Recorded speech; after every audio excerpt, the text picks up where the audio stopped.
Marta Oliveri. El hombre prescindible. A la memoria de Ricardo Goldfeld, un hombre imprescindible.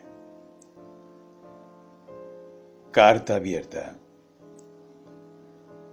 Pocos son, en estos tiempos, los osados que se arriesgan a leer.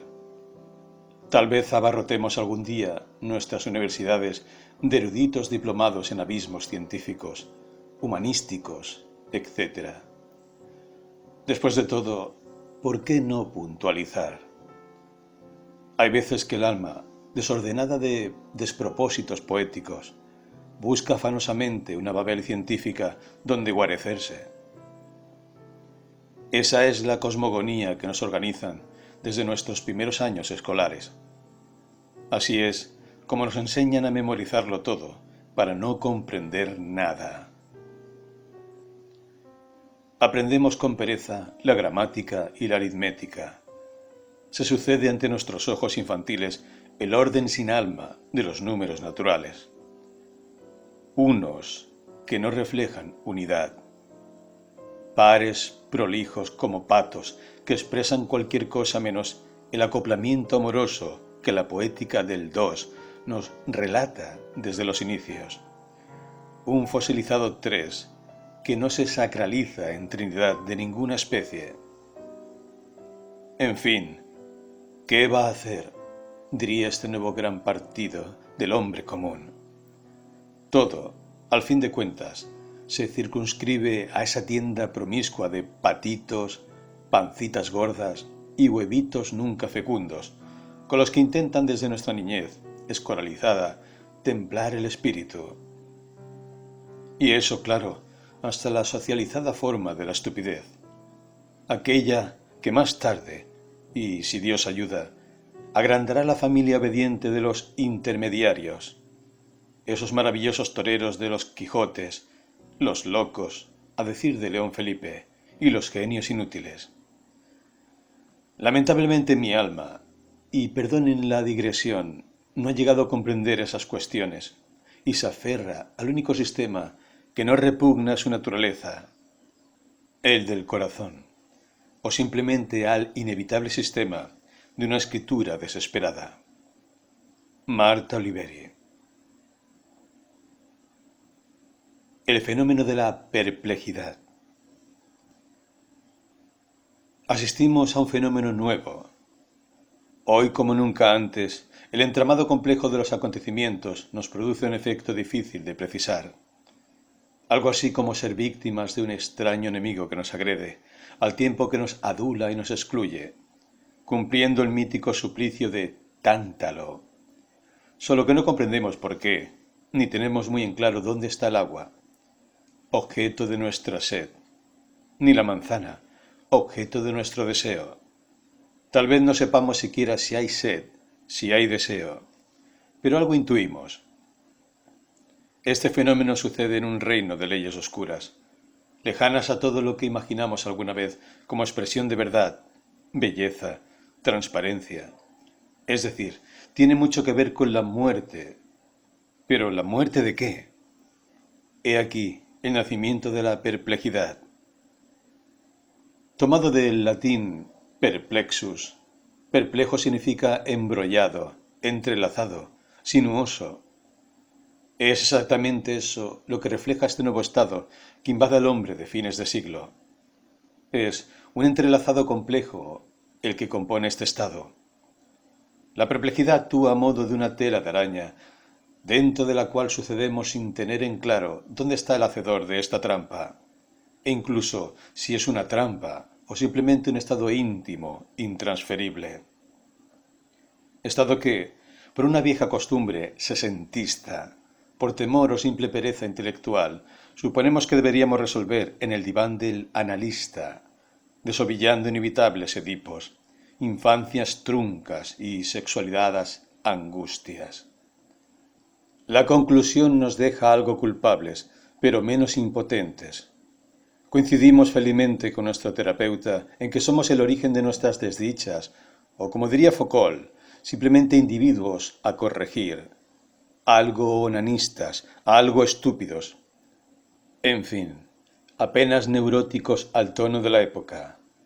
Pero a poco de abrir las páginas de cualquier diario, notamos que suceden cosas cuya naturaleza no nos es ajena, aunque sí lo sea lo atroz o lo inverosímil del desenlace.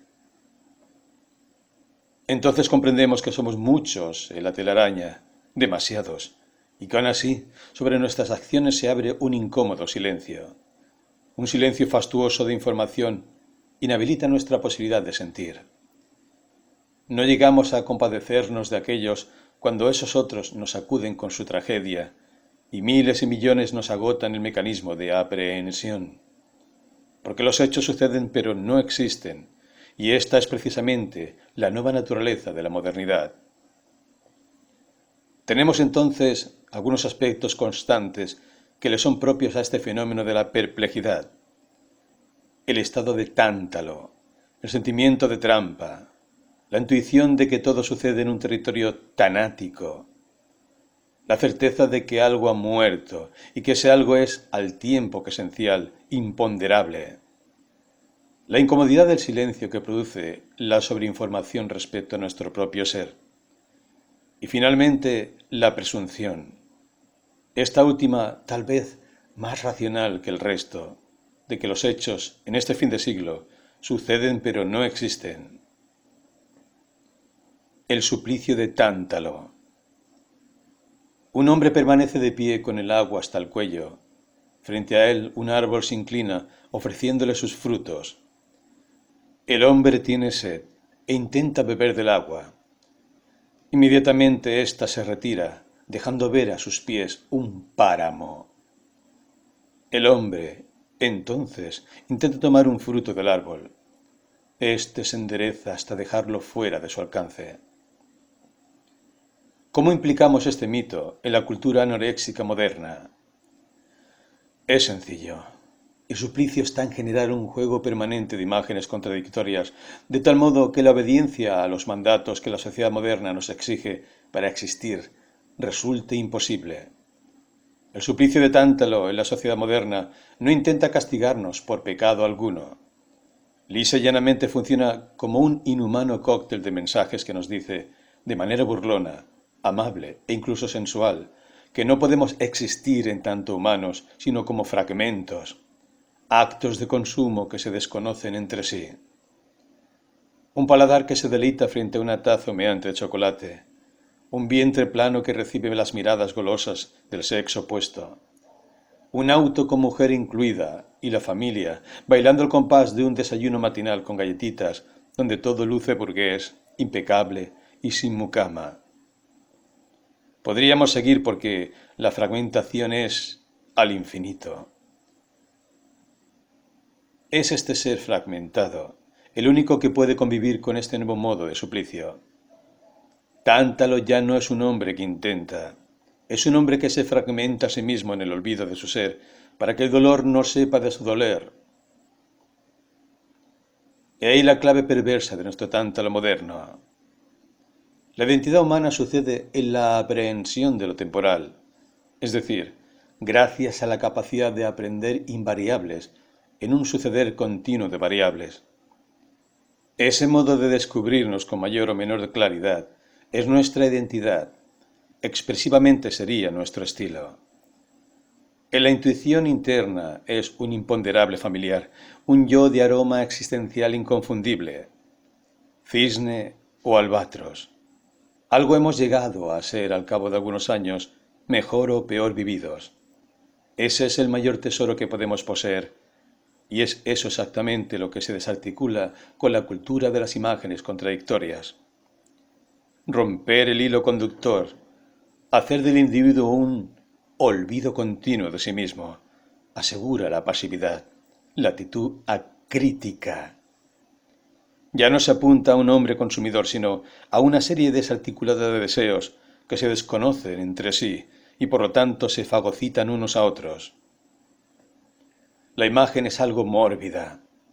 Un hombre cuyas partes se desconocen entre sí y se comen unas a otras. Del hombre que se devora a sí mismo sin control solo quedará un contorno, una idea engañosa de integridad. A determinada altura ya no hay nada humano en ese hombre que circula por el mundo. La trampa. Decíamos que la imagen de la perplejidad, emparentada con su origen etimológico de cosa embrollada, entrelazada, sinuosa, se parecía bastante a la de un ser que ha caído en una especie de telaraña. Desconocer exactamente el lugar en donde estamos, el motivo y el destino, constituye la génesis del extrañamiento. Habíamos hablado en la otra mirada del pacífico deambular del niño entre el refugio de lo familiar y el universo mágico de lo misterioso.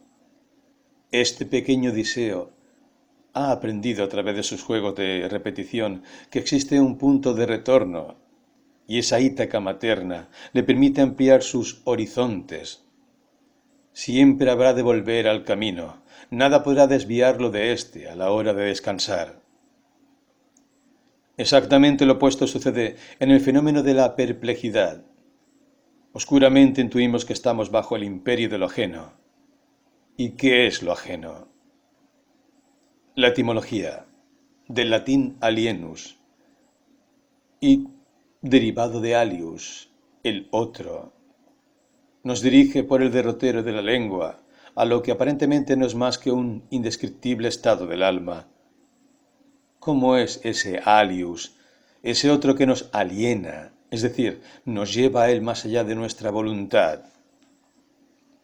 Este alius tiene un universo propio, la trama de la trampa, esa telaraña de la que venimos hablando en términos más o menos alegóricos. Desconocemos todo respecto a ella, el sentido de su entramado, las sustancias que la determinan su inicio, su conclusión. Solo podemos reconocerla por sus efectos. Si logramos mirarla con cierta profundidad, tal vez descubramos algo más respecto a ese espectro, ese alius, que ha dado a nuestro hogar un aire siniestro de ostracismo. Un aspecto sobresaliente en cuanto a los efectos que notamos dentro de la trampa es el de la ruptura de lo congruente. Nada más angustiante que escuchar desde allí palabras amadas, cargadas de infancia, palabras que alguna vez dieron a luz nuestra personal cosmogonía, el inicio del pensamiento simbólico, la noción de tiempo, espacio, la intuición ética que abrió luego caminos a un pensamiento formal, donde un arcaico y sin embargo aún más verdadero que el real, un adolescente, un joven de ambiciones y angustias, descubría el sentido y el valor de las fuerzas morales. Porque ciertamente no todas las realidades son verdaderas, ni todas las verdades son reales. Vivimos hoy una lengua equívoca. Nada es lo que significa. Algo resbaladizo se ha infiltrado en las palabras. Otro idioma detrás del idioma enajena nuestro cosmos hasta olvidarnos. Se nos burla con lo que suponemos familiar, la amabilidad de una voz que repite hasta el cansancio. Un momento, por favor. Desde el lejano territorio del alius, que no vemos, y un momento es nunca en el tiempo circular de la trampa y, por favor, no es más que el mínimo espejismo de una ternura que no existe ya. Porque bien podríamos suponer que la amabilidad algo tuvo que ver alguna vez con una manera de instalar el amor en las costumbres de la vida cotidiana. Pero veamos algunos ejemplos. Supongamos un hombre, especie de Erdosain, instalado repentinamente en Buenos Aires, 1997. Admitamos que este hombre, como corresponde a su condición artiana, está solo, desesperado, abandonado a su suerte. Tiene a su lado, sobre una mesita desvencijada, un libro de poemas póstumos de Alejandra Pizarnik, Las flores del mal de Baudelaire y la guía telefónica. Todo resulta desproporcionado a ciertas horas de la noche. El hombre duda, siente vergüenza por lo que está por realizar. Es un acto de aceptación de su impotencia para valerse por sí mismo. Ha sido maltratado por la vida de tantas sutiles y grotescas maneras. Recordaría tal vez aquella frase escrita por la pequeña suicida. Vida, mi vida, déjate caer, déjate doler. Mi vida. Aquella vida ahora no suya y que sin embargo intenta recuperar con un gesto desmesurado. Toma aliento y disca. Centro de asistencia al suicida. No atiende nadie. Intenta otra vez con el segundo número. El teléfono suena al infinito. No es casual, aunque lo sea. Le están hablando de la ausencia desde el centro mismo de la palabra solidaridad, asistencia o contención. Eso es lo que le da carácter de verdadera gravedad, el abismo de significación de un polo a su opuesto. Más abajo, con la leyenda SOS. Un amigo anónimo. Hay otro número telefónico. El hombre insiste. Lo que oye no es para abrigarle el alma precisamente. Con la voz ya madura de una señora confiable, una grabación responde. Aquí sos. Un amigo anónimo. Por problemas momentáneos, lamentablemente no podemos atenderle. Eso sí, le rogamos vuelva a llamarnos nuevamente. A esta altura, si el suicidio no está garantizado, será por algún imponderable capricho de las parcas. Tal vez Atropos olvidó afilar las tijeras. Otra vez el alius deja su señal. El mensaje es una broma, es decir, un modo de abrumar, de dejar caer la bruma del equívoco sobre la conciencia. ¿Cómo podría un hombre desesperado comprender aquello de por problemas momentáneos no podemos atenderlo? Momentáneos. La desesperación lo sabe. Es una palabra vacía en la eternidad de la angustia. Acerca del carácter equívoco de las palabras, mucho se ha dicho. David Viñas trató en cierto artículo hace ya unos cuantos años el efecto anestésico que produce la información abigarrada a los medios masivos, especialmente los medios visuales. La vigencia de este artículo es evidente. Las imágenes de los hambrientos del Zaire se suceden sin respiración tras los conflictos de algún narcotraficante en contiendas cotidianas con la prensa o algún eficaz descubrimiento sobre ingeniería genética. El pasaje a la página deportiva se da con un cortante y hasta diría dicharachero. Pasando a otros temas, nuestra página deportiva.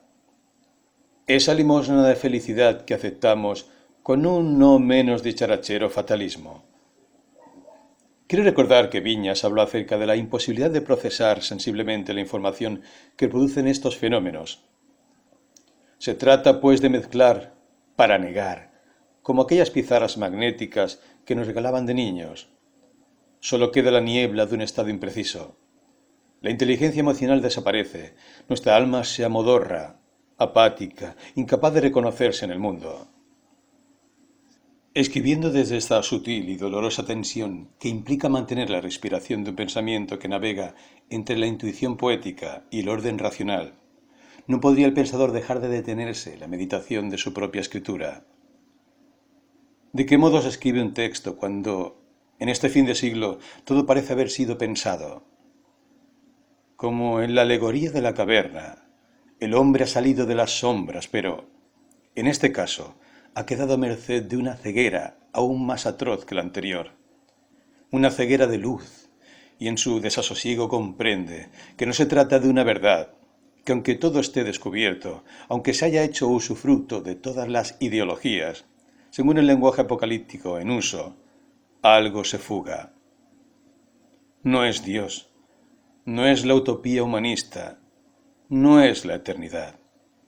Sucede que todo aquello que nombra, en su nombre mismo se niega, para seguir su destino de imponderable. ¿Qué ha pasado con el nombrar? Se pregunta el pensador, el viejo hacedor de palabras. ¿Qué ha pasado que al nombrar no creo cosmos sino abismos?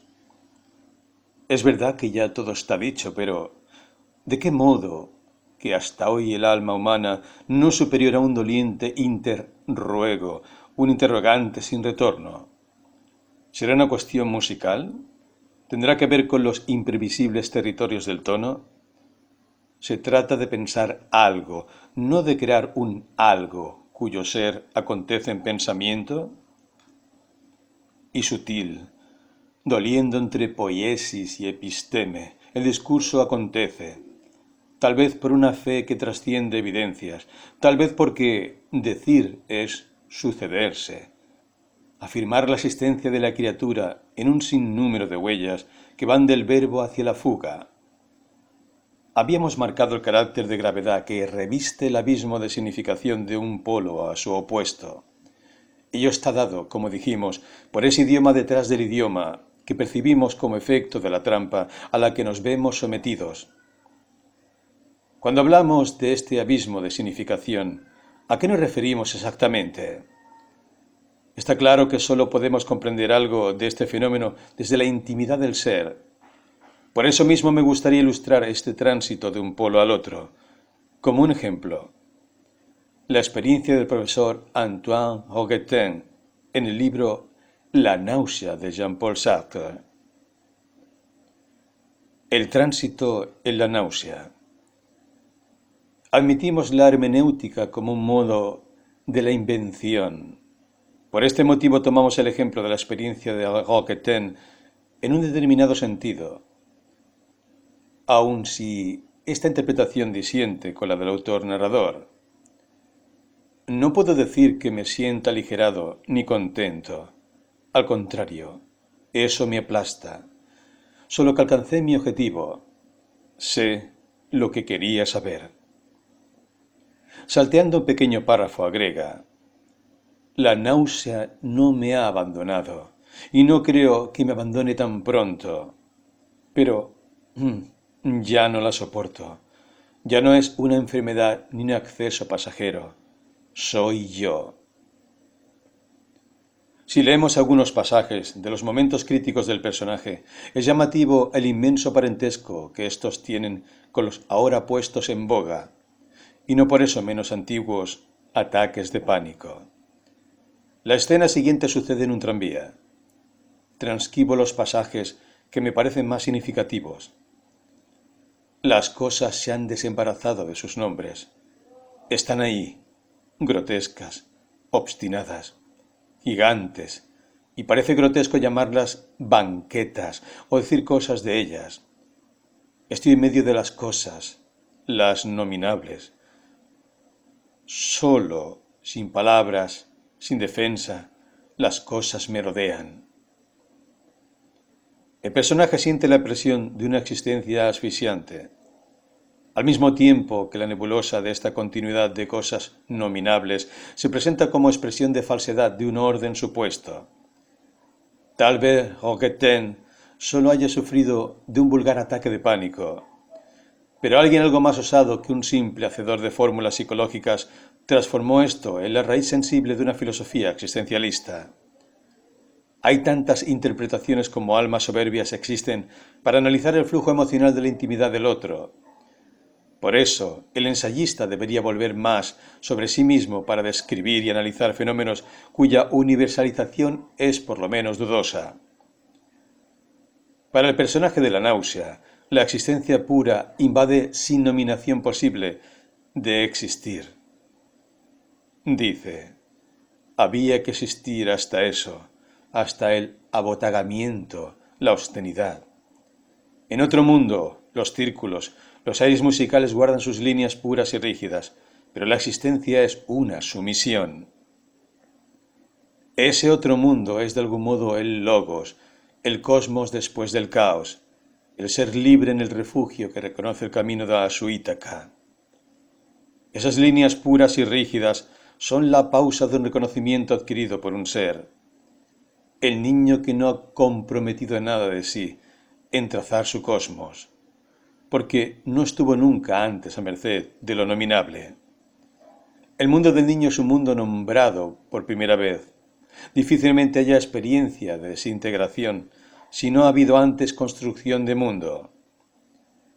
El tránsito de lo nominable a la existencia pura es esa invasión del ser, esa raíz que invade sin pausa. Existir es estar ahí. Los existentes aparecen, se dejan encontrar, pero nunca es posible deducirlos. ¿Qué sucede cuando comprendemos por repetición la arbitrariedad de una palabra? posiblemente un pequeño abismo en la boca del estómago. Hemos dicho árbol demasiadas veces y entonces, como un relámpago, descubrimos que nada estamos diciendo, sino el nombre como una nube frágil que desaparece rápida en el universo de lo nombrable. Sartre ha llegado hasta las últimas consecuencias de la conciencia de gratitud y de absurdo. ¿Qué denuncia esa bella y áspera filosofía? En principio, la fragilidad del cosmos humano erigido sobre bases que han ido de la intuición poética del imago a la certeza científica. Estas bases tejidas por imponderables que han atravesado la historia hasta nuestros días son apenas un cimiento de nubes amorfas, bellas y congruentes, si, en caso de haber seguido fielmente el camino de una poiesis donde los saberes llevan en su centro un corazón irreverente de interrogación y poesía. Pero la existencia naufragó bajo un pesado cosmos de palabras equívocas y aún más de jergas al uso de los tiempos históricos que correspondiesen. Y en ese abismo inicial el alma del hombre conoció la angustia, esa angostura, según nos refiere su inicio etimológico, que no puede respirar el aire enrarecido de este mundo hecho trizas. Y es aquí donde nos encontramos con la náusea en la angustia de Roquetin, en la imagen flotante del tranvía, en la ingravidez asfixiante que da luz a un ataque de pánico. ¿Cómo vinculamos entonces la experiencia sartriana con el tránsito de un polo a su opuesto? Habíamos hablado de un abismo, pero ese abismo sucede de manera muy particular. Es como si en pocos segundos, recordemos el ejemplo de Erdős, modelo 90 y sus infructuosas búsquedas de amor, asistencia, contención en el mundo de lo real.